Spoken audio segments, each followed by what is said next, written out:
Podcast Canal Senior.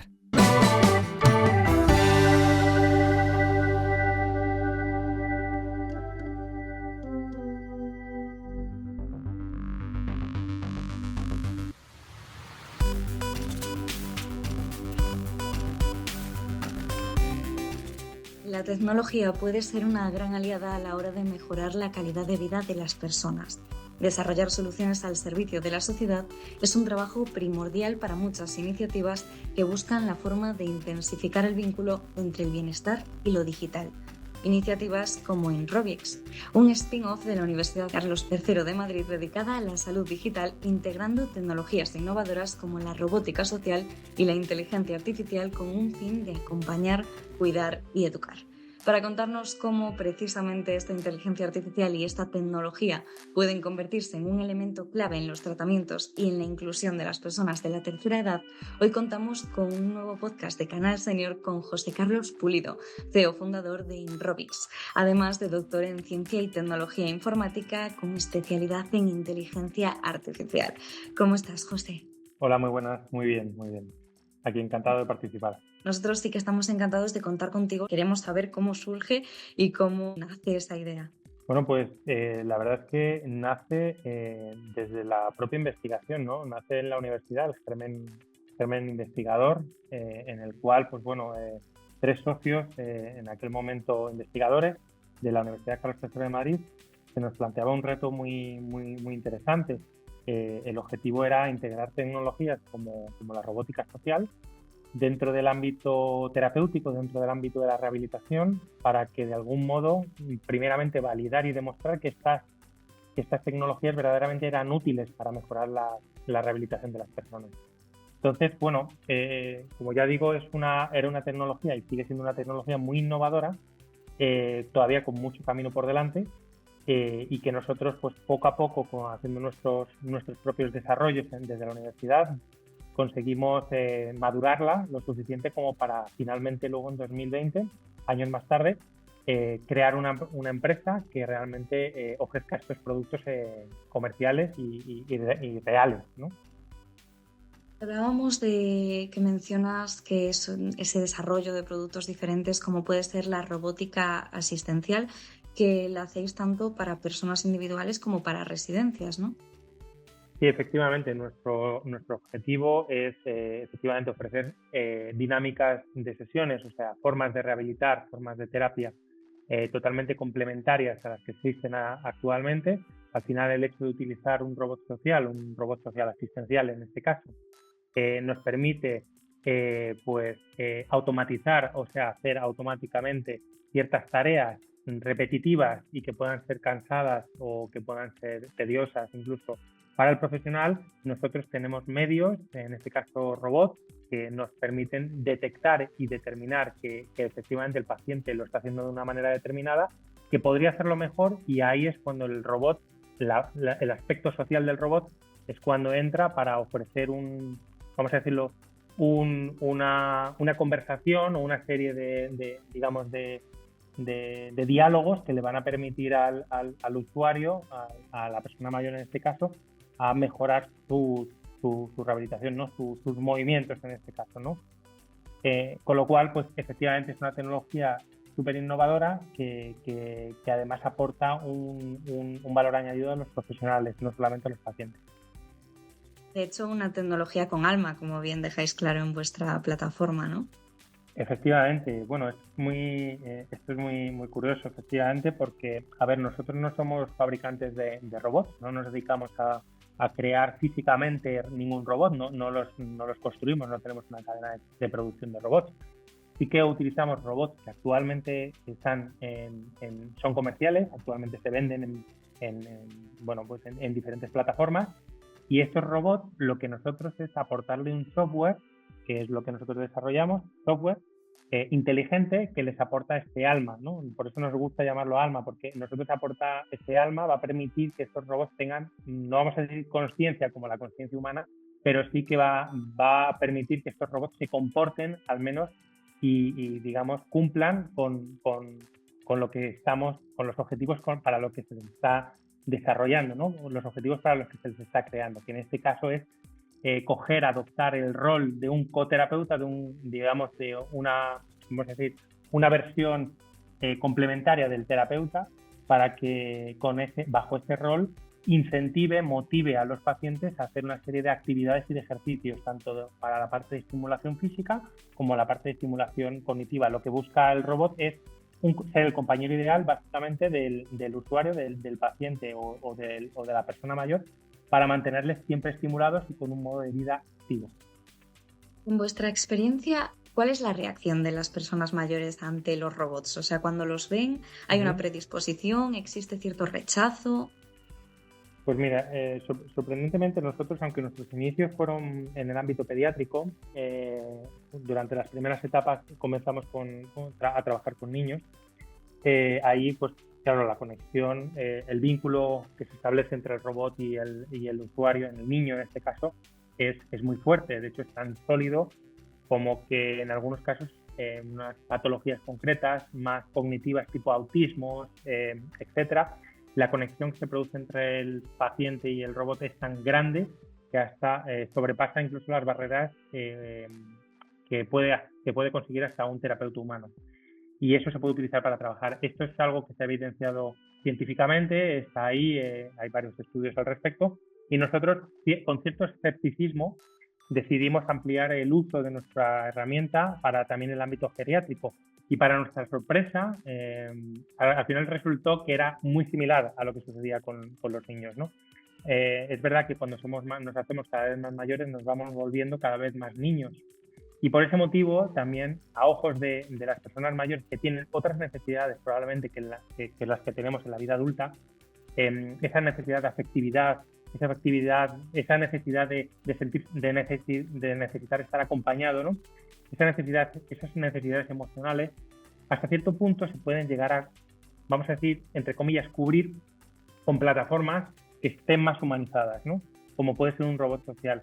No estamos hablando de sustituir a un familiar, ni mucho menos. Estamos hablando de aportar un recurso que antes no había o que a lo mejor no tiene en este momento, sino que esta persona pues pueda sentirse un poco más acompañada. Con lo cual, al final el efecto fue muy, muy, muy interesante, porque a ojos de lo que hemos visto tanto en residencias como en centros de día, a sus ojos el robot termina siendo como una especie de mascota o como una especie de niño. O sea, en otras palabras, lo terminan humanizándolo y lo terminan viendo como una entidad social la cual respetan y a la cual sorprendentemente le hacen caso. Le hacen caso a la hora de trabajar con ella, ¿no? De hacer actividades. Y no solo eso, sino que además en algunos casos que pues, después de un tiempo no han dejado de hacer esa actividad con el robot, han preguntado por ella, ¿no? Por el propio robot, han preguntado que, oye, ¿dónde está Robic? Que él, en este caso se llama Robic, nuestro robot. ¿Dónde está? ¿No? ¿Qué tal está? Oye, hace tiempo que no le veo. Con lo cual eso es un síntoma directo, eso es un signo directo de que efectivamente se produce esa humanización de nuestra plataforma, de nuestra solución. O sea, que de alguna forma también se genera cierta confianza con el robot, ¿no?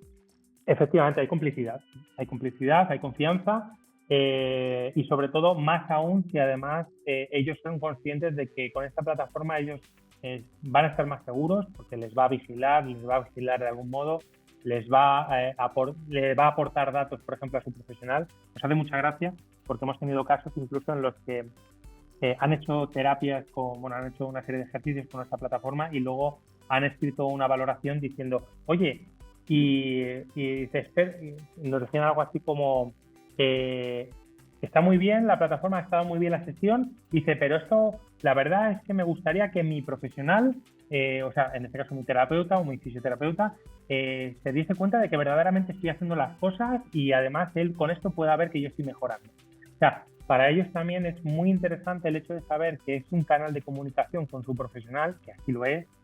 En nuestro caso, el profesional siempre se va a requerir un profesional para poder prescribir, para poder hacer diseñar esa sesión de actividades, lo va a hacer siempre un profesional, y también el profesional va a recibir los resultados de lo que está haciendo el paciente, con lo cual ellos lo veían también como muy interesante el hecho de que de algún modo Robic, nuestro robot, se comunicase de alguna manera o estuviese en comunicación con el profesional y además le dijera, oye, que lo está haciendo bien, que está mejorando, ¿no? Y esto es algo que está sucediendo. Esto es algo que también para ellos les aportaba un montón de valor. O sea que todas esas cuestiones que quizás pueden salir un poco a la palestra cuando hablamos de inteligencia artificial, de tecnología y demás en el ámbito de salud, de esas cuestiones éticas y morales, del impacto emocional que al final puede tener el estar recibiendo el cuidado de una máquina, en este caso sería un impacto emocional positivo. Claro, a ver, obviamente esto es como todo. Nosotros aquí parte de la responsabilidad obviamente la delegamos en la intervención que hace el profesional. O sea, es el profesional que decide el tiempo de uso, la forma de uso de nuestra herramienta en cuanto al paciente. Es verdad que dependiendo de las condiciones del paciente, su condición, sobre todo en este caso cognitiva, es posible que el robot termine hasta confundiéndolo verdaderamente con un humano. Puede suceder, de hecho ha sucedido, ¿no? Más de una vez, ¿no? Ha sucedido incluso hasta con peluches, ha sucedido con muñecos, ha sucedido hasta con animales, ¿no? Que estamos hablando de un deterioro cognitivo, ¿no? Entonces, ahí obviamente hay una parte ética a tener en cuenta y nosotros la tenemos muy presente, por supuesto, en la cual el profesional decide y toma la decisión si verdaderamente exponer excesivamente o sobreexponer la plataforma al paciente puede suponer algo negativo o no. Es verdad que ahí nosotros en ningún momento tratamos de hacer ningún daño al paciente, al contrario, tratamos de estimularle en los tres sentidos, en la parte física, cognitiva y emocional y social, quería decir. Y obviamente siempre se va a preferir la asistencia y la atención de un humano a la de un robot. Sin embargo, estamos en una situación crítica que de ahí un poco, ¿no? Por lo que se están surgiendo todas estas soluciones, una situación crítica que es el envejecimiento de la población. De aquí a los próximos 30, 40 años se prevé que se multiplique por 3 el número de personas mayores, y con lo cual pues el gasto en cuanto al gasto en salud, en sociosanitario, se va a elevar hasta un nivel insostenible por los países, y obviamente más del 50% se prevé, según la OMS, que no va a recibir la rehabilitación o los tratamientos que requieren. Con lo cual, esto es un problema que se está detectando ya, se está previendo ya, y el objetivo es que se empiecen a desarrollar ya tecnologías que obviamente a día de hoy a lo mejor se pueden ver un poco futuristas, pero que van a ser parte de nuestro presente de aquí a los próximos años, porque va a haber una demanda insostenible, ¿no? Entonces, no hablamos tanto de querer sustituir máquinas por personas, sino hablamos de querer complementar, o incluso de cubrir algo que probablemente no se pueda cubrir de otra manera, ¿no? Pero estamos hablando de lo ideal, ¿no? De lo que sería utópico pensar y siempre, entonces entiendo que la recomendación es hacer uso de los robots, por ejemplo, así como de otra tecnología asistencial, siempre de la mano de un profesional. Entonces, cuando se hace cuando se venden, por ejemplo, estos robots para uso personal, entiendo que se les da cierta información o ¿hay algún tipo de apoyo, de soporte? Sí, claro, o sea, aquí obviamente tienes que advertir del uso, en primer lugar, de la utilización de la plataforma, y que en el mercado, por ejemplo, hay bastantes plataformas de robótica social para niños con TEA o con dificultades del aprendizaje, las cuales directamente se despliegan y se establece un vínculo emocional que es imposible de evitar, porque es que se establece como tal. Y aquí en el caso, obviamente hay que regularlo. Y son los padres o los cuidadores en este caso los que deben efectivamente tener en cuenta esta situación. Y por parte de las empresas, por supuesto, nosotros estamos súper concienciados y por eso ofrecemos la formación oportuna y en nuestros, digamos, las instrucciones de uso, obviamente se conciencia efectivamente de la posibilidad de que esto pueda surgir. No obstante, como ya digo, es una tecnología tan tremendamente innovadora que hay mucho todavía por descubrir, ¿no? Y hay todavía mucho por regular. La tecnología ahora mismo está por delante de la regulación, tanto en el ámbito de la robótica como en el ámbito de la IA, de la inteligencia artificial. Y es verdad que aquí tenemos que ser conscientes de ello y obviamente siempre apostar por prácticas responsables y tener una responsabilidad ética que debemos cubrir en todo caso. Y esto es algo que nosotros desde Inrobic, desde el primer día que pisamos un hospital, un centro donde llevamos nuestra tecnología, fuimos conscientes de que esa responsabilidad ética tenía que estar siempre presente. Al final estamos hablando de un camino que yo creo que tiene que ser dado por muchos factores, muchas personas y muchas entidades, ¿no? Al mismo tiempo. Pero me mencionabas el deterioro cognitivo y nosotros en Canal Senior hemos tratado mucho cuestiones de este tipo, ¿no? Y nos ha llamado la atención que la robótica asistencial también puede formar parte activa en la prevención, diagnóstico y cuidado de personas con demencia, por ejemplo. Sí, sí, bueno, de hecho, en este caso más en la parte de trabajo y estimulación, principalmente, obviamente, es verdad que existen sensores y dispositivos que nos pueden ayudar en la parte de detección. Nosotros, por nuestra parte, lo que ofrecemos son baterías de ejercicios, de actividades que obviamente nos pueden aportar datos. Al final, el hecho de digitalizar o, digamos, hacer aplicaciones, vamos a decirlo así, de determinados ejercicios o test cognitivos nos permiten establecer diferencias objetivas sobre la evolución de nuestro paciente. Si nosotros, o de nuestro usuario en este caso, de esta persona mayor, ¿no? Si esta persona mayor está en el mes 1 haciendo una serie de actividades y de test cognitivos con nuestra plataforma y al cabo de 6 meses vemos que estos resultados no están siendo iguales o está cambiando, algo está cambiando, a lo mejor habría que advertir al profesional, ¿no? De, oye, aquí hay alguna diferencia, ¿no? Y de ahí que podamos efectivamente trabajar la parte obviamente la parte de entrenamiento, que es muy buena para la prevención, pero también una detección precoz de algo que pueda suceder. Al final, la robótica va de la mano de la digitalización, lo que estaba comentando, de pasar test que han sido toda la vida, test que ha pasado un profesional, un test de funcionalidad o un test un test de deterioro cognitivo que se han pasado toda la vida a mano, ¿no? Tratar de digitalizarlos y tener actividades también que nos permitan tener tiempos objetivos que de algún modo nos digan si esta persona está evolucionando favorablemente o está viendo algún tipo de problema. Hay como curiosidad, si queréis que os cuente una curiosidad que hemos tenido y se nos ha dado. Nosotros hace años trabajamos en un proyecto europeo en el cual el objetivo era que las personas mayores, a través de un robot social, pasaran un test que era un test Bartel. Es un test se llama test Bartel de funcionalidad, donde los usuarios tienen que responder algunas cuestiones que, bueno, algunas son un poco más comprometidas, como necesitas ayuda para ir al servicio o si te vales por ti mismo, ¿no? Estas cuestiones a veces son un poco embarazosas para ellos. Pues nosotros, después de hacer una evaluación con varios usuarios, donde planteamos el hecho de que pasaran estos test con el profesional de referencia, en este caso el geriatra, o hacerlos a través de la plataforma de robótica social, vimos que eran más sinceros, más honestos con el robot social que con el geriatra.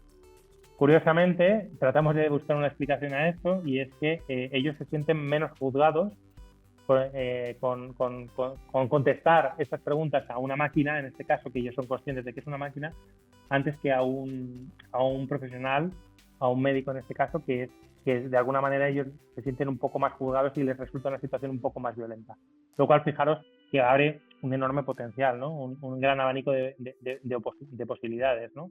Sobre todo para pasar estos test en casa, etcétera, ¿no? Claro, o sea, se rompe la barrera de la vergüenza un poco, ¿no? Que al final ver una pantalla te genera menos rechazo que quizás ver a una persona delante de ti que crees que te va a juzgar.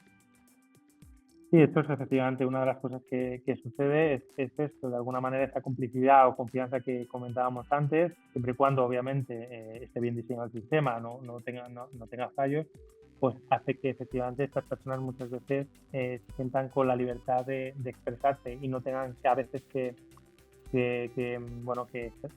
enfrentarse a una situación que puede ser algo violenta en algún caso, ¿no? Esto es una curiosidad simplemente, pero que es algo que vemos aplicado a otros casos que se nos están dando, ¿no? Tanto en la terapia física como cognitiva. Claro, y no podría terminar este podcast sin hacerte una pregunta que, hablando en el contexto en el que nos estamos moviendo, seguro que te han hecho muchísimas veces, que es el tema de la privacidad de datos y la seguridad en las interacciones, que al final puede generar un poco de miedo para las personas mayores sobre todo. Bueno, obviamente, a ver, aquí la privacidad de los datos es fundamental. Hay una serie de reglamentos y leyes que obviamente velan por la seguridad de estos datos y que todas las empresas debemos cumplir. En este caso, en nuestro caso particular, nosotros contamos efectivamente con mecanismos y sistemas y un sistema de regulación que efectivamente avala que estamos garantizando esta seguridad de los datos.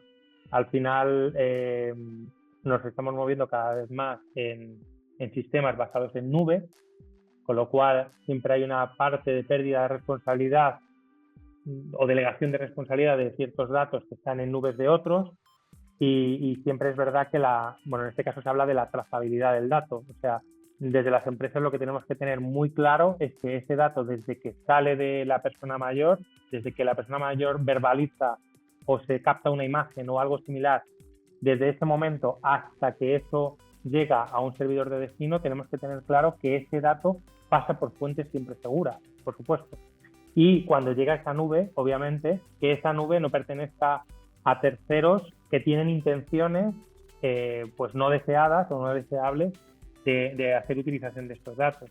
Entonces, en nuestro caso, el objetivo en este caso, yo creo que de las empresas es verdad que no podemos, muchas veces no podemos asegurar al 100% que todas las empresas van a, porque al final quiero decir que una aplicación depende de muchas conexiones y de muchas empresas, ¿no?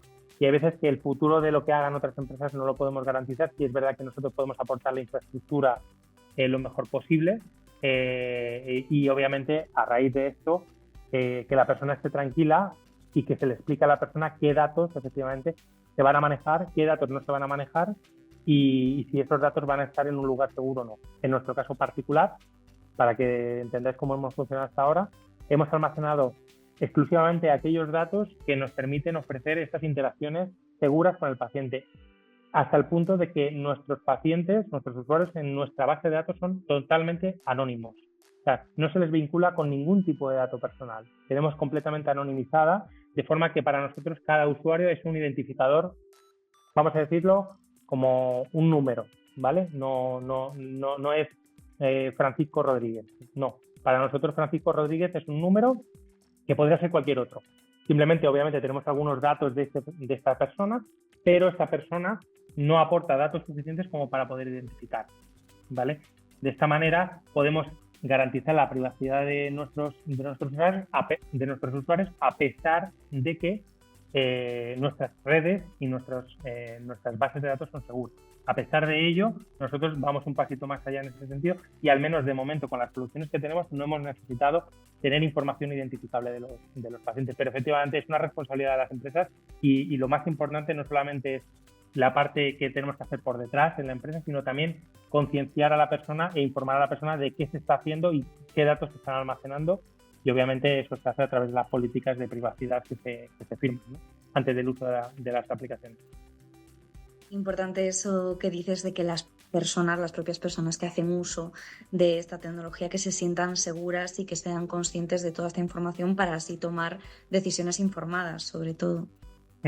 Sí, no, es fundamental, como ya digo, que ellos sean conscientes de toda la información que se está transmitiendo y con qué fines se está haciendo esto, ¿no? Es verdad que, como ya digo, hay tecnología actualmente muy potente en el mercado, pero que está destinada a utilizarse en servidores que están fuera, o sea, que son de la nube, como se llama, ¿no? Que no son de otras empresas, pertenecen a otras empresas. Sin embargo, nosotros y todas las empresas deberíamos ser conscientes de ello y, por lo tanto, verificar que efectivamente si se hace este intercambio de datos, de información, que efectivamente esta otra empresa va a hacer un uso o ningún uso, un uso que es el que esperamos y que no se vayan a filtrar datos por ningún lado. Entonces, por eso digo que lo más importante efectivamente es por una parte, la empresa internamente tiene que asegurar esto. Siempre vamos de la mano, obviamente, de delegados de protección de datos y vamos que nos ayudan, ¿no?, de la parte legal, pero de cara al paciente es informarle bien, oye, mira, estas interacciones de todo esto, lo que se está haciendo, lo que se está almacenando es esto, ¿vale? De lo demás no se hace nada, ¿no? Y esto es un ejercicio que nosotros hacemos siempre con todos nuestros centros, ¿no? Muchísimas gracias, José Carlos, y muchísimas gracias a Inrobix, a todo el equipo, por ser al final un elemento clave en la mejora de la calidad de vida de las personas mayores, y esperamos que sigamos trabajando de la mano tanto entidades como empresas y personas, también a nivel individual, para seguir fomentando una mejora en la calidad de vida y una mejora en el envejecimiento activo. Muchas gracias a vosotros.